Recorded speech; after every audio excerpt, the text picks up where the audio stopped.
Maybe you've recognized that since the update to iOS 14, you won't find the GIF button in WhatsApp where it was before.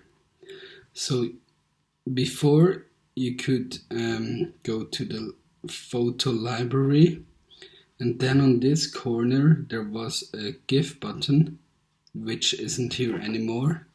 So now, since the update to iOS 14, you have to push this little button here for stickers, and then you have this little GIF button here where you can find all the GIFs, and on this tiny little search button you can search for whatever GIF you're looking for and send it. So that's where you find GIFs in iOS 14 on WhatsApp.